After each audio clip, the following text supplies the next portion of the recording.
Hi Group 1! Ito na po ang card na inyong napili. May 2025 Pika card.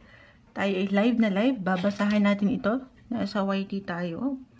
Ito po ang inyong napili, ang Ace of Cups. Lagay lang natin dito. Medyo struggle kasi andito ang tab. Medyo malaki yung tab. Andito ang camera at malaki din si Moonchild. Pero hingin lang natin ito ng guidance. So be straightforward sa mga pumili ng Group 1. Or why not, sa isang o ilang pwedeng mapadaan sa live natin, baka ito ay para sa inyo. Yung advice, message, na marahil kailangan yung marinig ngayon. The Ace of Cups, Group 1, May 2025, anong kailangan yung marinig? Message. Add tayo ng ilang guidance para sa mga taong ito, para sa taong maaring makapakinig nito. Group 1, May, bagong buwan na tayo. Mayo. May, oy! Ace of Cups, napatingin ako. Ace of Pentacles. Dalawang aces, isang indikasyon na may bago. New beginnings, new opportunities, new connection, new friendship. Mga bago. Parang dyan pa lang. You're out with the old and in with the new. Ayaw nyo na ng luma. Bakit? Charot. Hindi, add tayo. Para sa'yo, maybe isang guidance to, ito yung pinaka-sign na kailangan mo na ng pagbabago. Anong kailangan nating pagbabago? Parang message din to kay Moonchild, Group 1. Kumbaga, hindi pa huli ang lahat. Kung ito, mga dumaan na ilang unang buwan ng taon at hindi nyo napanindigan yung mga nabuo nyong New Year's resolutions. Yung mga gusto nyong mapanindigan sana, pero Moonchild, paano na? Hindi pa huli lahat, guys. Laban daw tayo. Meron pang pagkakataon, patuloy na meron chance na mapaangat nyo. Minsan yung opportunity, no? Ito, kagaya nito, walang bumabagsak. Yung opportunity, hindi yan madalas, hindi kusang umaangat or inihahain ng universe. Parang trabaho. Hahanapin mo talaga. Magpuput ka ng something energy, action, decisions. So, tama, sapat na tiwala sa iyong sarili, Group 1. Bakit walang bumabagsak na message? Parang dyan pa lang kasi, tapos na. Tinapos na tayo. Group 1, ano pong kailangan marinig? Walang gustong umangat. Eto, nagsashuffle lang ako, guys. Alam niyo naman ako. Gusto ko yung kusang tumatalon. Eto na, finally. The Moon. The Moon is here. Pagitna natin, add pa tayo. Gusto ko yung kusang umangat habang ako'y nakapikit lang para sa inyo, Group 1. Add pa tayo. Alam ko hindi nakikita yung pag-shuffle kasi nga po, naka-live tayo ngayon, guys. At ang daming nakaharap sa akin. The Four of Swords. The Moon in the Four of Swords. Meron ditong hugot, malalim. Meron bang pagod? Meron bang pagod na sa inyo, napapagod na physically, mentally, emotionally? Paano pa ako magsisimula sa una mong child? Paano pa yung oportunidad na yan? Kung ako mismo ay parang stuck up ngayon, or hindi ako makagalaw, or wala talagang enerhiya, walang opportunity. Sabi ko sa inyo, huwag kayong panghihinaan ng loob. Medyo may challenge, yes, or challenging yung energy dito para sa inyo, or meron kayong something na kinakaharap talaga ngayon na hindi kagaanan, hindi isang medical advisor ang Moonchild. Eto na, kakamention ko lang ng medical. Simpleng card reader lang po tayo. Eto, the devil. Ayan yun. Alin yun? Yung ilang demonyo. Ilang demonyo sa paligid. Ligid. Ito yung mga unhealthy. Okay? Or hindi na nagsaserve ng purpose sa ating buhay. Pwedeng sa paraan sa isang relasyon or sa ilang, sabi ko nga, unhealthy behavior, patterns, o yung ways nyo. Again, physically, mentally, emotionally, or even spiritually, may hugot po kayo. So, anong kailangan? Sabi ko nga, ayaw nyo ng mga luma. Or ito talaga yung pinaka-advice na kailangan mong marinig, Group 1. It's time to move on, to move forward, to let go of anything or anyone that no longer serves you. Sabi ko na message talaga to. Halimbawa, if this is about your physical na aspeto at meron kayong kailangan i-focus dyan pagandahin, pahilumin, or bigyan ng tatag at lakas. Hindi pa huli ang lahat. Oras na to. Sign na to para mag-jeta tayo. Ay, alisin natin yung pagkasobra. Saan ba kayo nasosobrahan? Baka nakakailang cup kayo ng coffee a day. So, definitely, sabi nga nila, ayan, sa the devil, ang lahat ng sobra ay hindi na nagiging maganda. Sabi ko sa inyo, parang message talaga din kay Moonchild to. So, something will end, guys, to make room for something new. New beginnings, aces ang umangat sa inyo. May mga bagong simula. Dadaan kayo sa patuloy na transformasyon or transitions, ilang changes. Tutulungan lang po ang sarili. The moon, the devil. Minsan parang nai-stuck ba kayo? Parang ang hirap. Wala naman kasing perfect. Mahirap talaga. Kailangan meron kayong mai-sacrifice dito. Or meron kayong i-let go na hindi madali. Yung mga bawal. Hindi naman talagang madaling i-let go kasi yun yung mga masasarap. Yung mga bawal. Hindi, di ba? Ganun naman. So, bakit kaya nakukuha kong hugot sa inyo? But in all honesty, kailangan nyo lang talagang mapaangat yung awareness kung saan kayo higit na magiging healthy. Physically, mentally, emotionally, or financially, spiritually, tayo ay general reading. So, siyempre pa, pipiliin natin kung saan tayo higit na magiging malakas or kung saan tayo merong tatag, merong comfort, may pagka-healthy. For some of you, if this is about relationship, at parang ito, ibabalik ko yung tanong sa inyo, group 1.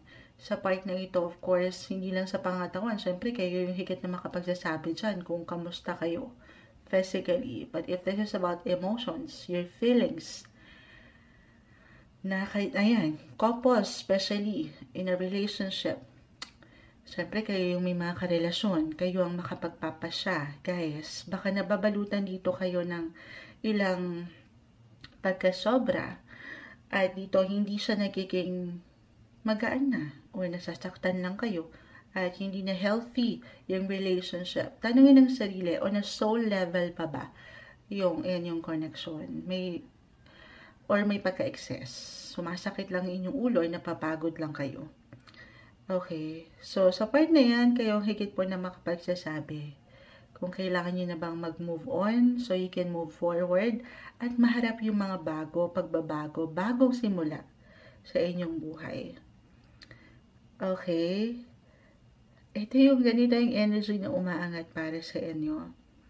So, alisin natin. Minsan naman, wala tayong higit na kalaban, kundi ang ating mga sarili lang. Diba? So, huwag yung bigyan ng limitasyon ng inyong sarili na just because, Moonchild, di ako makagalaw, wala akong magawa para sa sarili ko. Parang wala nang solusyon ito. Well, it's okay to pause. Damahin ang kailangan damahin, iyak ang kailangan iiyak, pero hindi mo kailangang manatili sa point na yan. May mga bago, guys, o mga sa inyo bagong simula talaga. Okay, hindi pa huli ang lahat. Ilaban natin ang bataan. Charot. Hindi, may mga simulain pa. Okay, mawala ng pag-asa. It's all about healing. Healing. Regeneration. Ano ba yung regeneration? Ano yung ano ba yung sasabi ni Moonchild? Anong oras na kasi? 10:00 na ng umaga. Pero parang kailangan nyo ma-rejuvenate. Ano yun? Kailangan na i-google yan. Tulungan nyo ako. Charot. Healing. Kailangan ma-refresh or ma-recharge ang inyong mga energy. Hindi kailangan lagiman, yung bawat messages ko. Pero pahinga. Pahinga lang din pag may time. At dyan kasi rin, di ba, kapag nakakapahinga tayo, dyan kayo mas magiging aware sa kung ano yung katayuan nyo sa inyong buhay.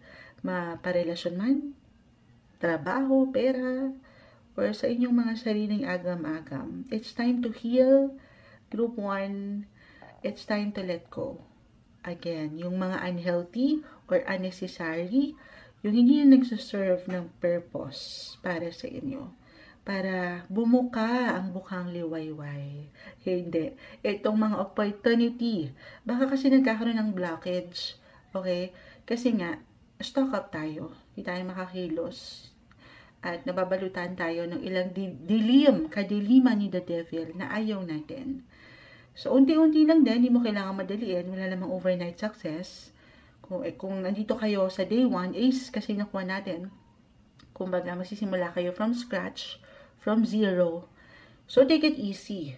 Okay, walang overnight success. Pakiramdaman ng sitwasyon, trust the process, trust nyo rin yung mga sarili nyo, at syempre pa, yung tiwala, iaangat natin lahat ito sa Kanya. Hindi sa demonyo, okay? Pero sa inyong mga faith, maging ano pa man po ang inyong religion, sa ating nag-iisang creator, si Lord, dasal lang din. Samahan natin ng patuloy na dasal. Okay, pay attention guys sa inyong nararamdaman, sa itinatakbo ng relasyon, stay healthy. More on self-care po and self-love. Diyan kasi papasok, ulitin ko, yung mga bagong opportunity or tamang oportunidad, tamang tao, bagong pinto ng pagbabago para sa inyo. Ito yung message marahil na kailangan yung marinig May 2025 na may hugot pa. Group 1. Hi, Group 2. May 2025. Ito na po yung pinaka-card na inyong napili. Ang 5 of Wands. 5 of Wands. So, lagay lang natin dito tayo live na live. Usually, nagle-live talaga tayo. Every card readings po, live tayo sa YT or sa Blue Up. Ayan, may pa-Blue Up na si Moonchild. But anyway, Group 2. Gamit tayo ng isang deck. Clarify natin si 5 of Wands. Okay, so, sa baraha pa lang na yan, for some of you, marahil meron kayong ideya kung madalas na kayong nakakapakinig ng mga tarot readings. Meron kayong ideya kasi nakaharap yung barahe. Yan ba yung ilang laban? Okay, yung ilang pakikipaglaban, pakikibakan nyo.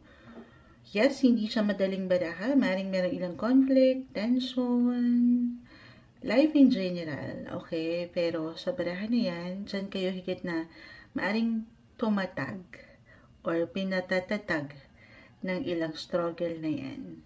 Okay? Doon sa mga laban na marahil ay tanging kayo lang ang nakakaalam for some of you. Clarify natin si 5 of Wands.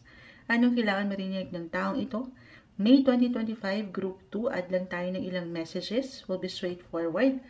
Para sa iyo, na nakikinig ngayon, Group 2, message. Ano pang kailangan yung gabay? May 2025 para sa... Ay, dalawa pala to. Akala ko humarap si 5. 5 of Wands, guys. 5 of Pentacles. Kung nakapakinig kayo, walang eme-eme to kasi hindi ko mapakita yung pag-shuffle. Sa Group 1, Ace of Cups. Naalala ko kasi dalawang grupo lang naman kayo. Ace of Cups ang napili. Tapos ang sumunod agad ay Ace of Pentacles. Aces. Sa inyo naman, 5 and 5. Sumasang-ayon ng ilang doggies na kung saan. Ipapagitna ko na si 6 of Swords, Reverse. Patahimikin muna natin ng bahagya. Wait lang po. Okay, tuloy natin. Parang doon pa lang. Sa ilang patawarin, sa ilang ingay. Dahil may ilang person of interest.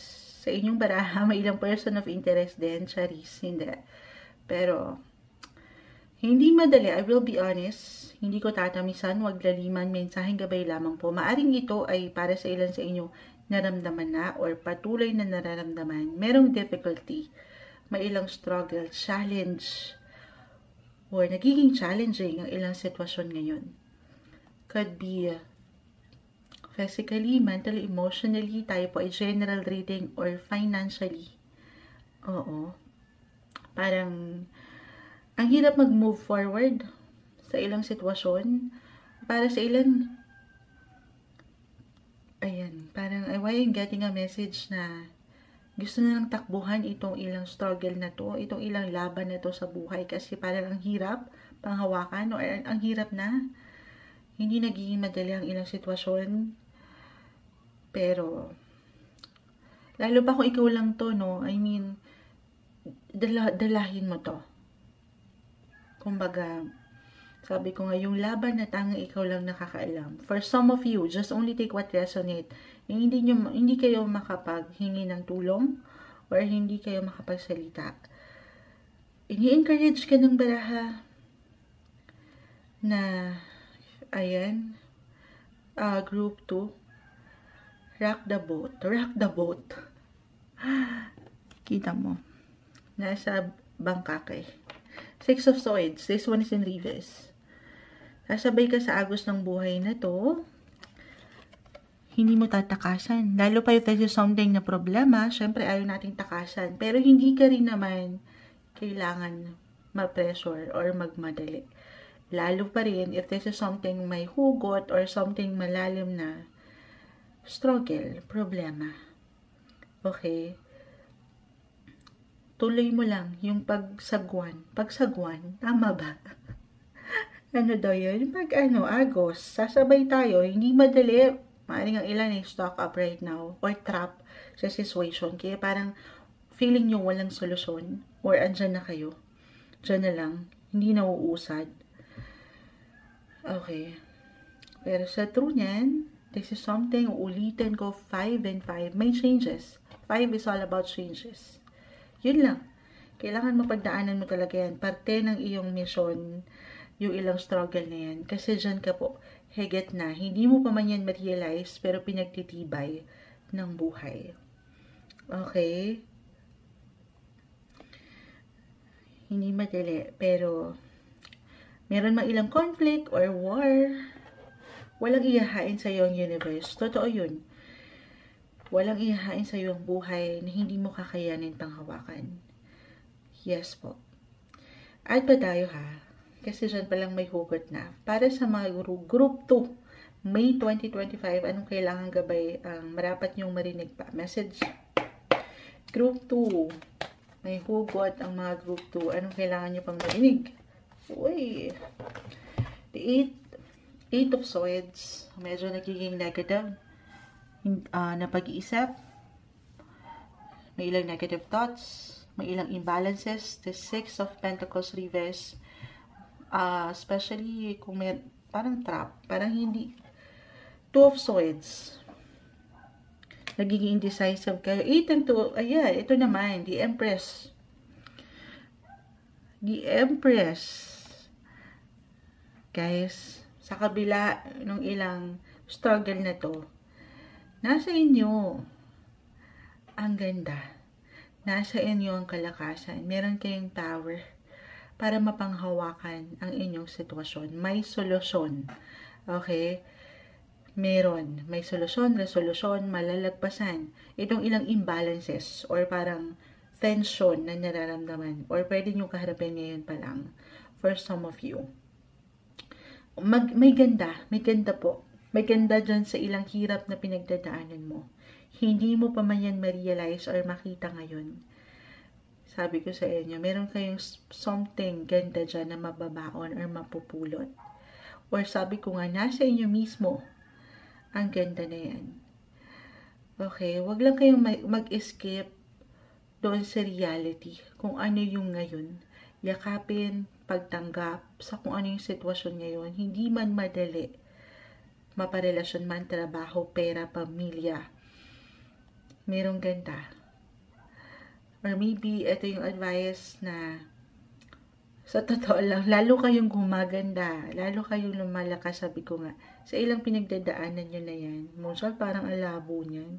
Stress na nga ako, parang hindi na ako ito, hindi na ako yung ganda ko, parang iba na. Itong hardship na yan, lagi kong uulitin. Kailangan nyo marahil marinig to, group 2. Okay? Na pinagtitibay kayo ng buhay. Actually, parang mai-relate ko to kay Saturn. Check natin si Saturn ngayon. Si Saturn is the planet of challenge. Yes po, Saturn is still in the sign of, double check ko lang kasi kahit ako hindi ko alam kung ang galawan ng ilang sa astrolohiya. Kung di ako nagkakamali, eto regardless, okay, additional lang naman, nasa sign dito ng Pisces. Ang bagal ng internet namin ngayon. Pero lilipat to this year kung di rin ako nagkakamali sa sign ng mga Aries. Regardless, okay? Saturn is the planet of challenge, discipline. Dinidisiplina tayo sa ating paraan kung paano natin pangahawakan ng mga bagay-bagay. Diyan kahigit na gumaganda. Diyan kahigit na lumalakas. Okay? Kita mo, may ilang challenge sa inyong reading. Isang indikasyon na ano man yung distractions sa inyong paligid, okay? Higit kayong napupuna. ng nakatataas or ng inyong mga love of your life. If this is about love life, wait lang po. Laban ko to. Ito na.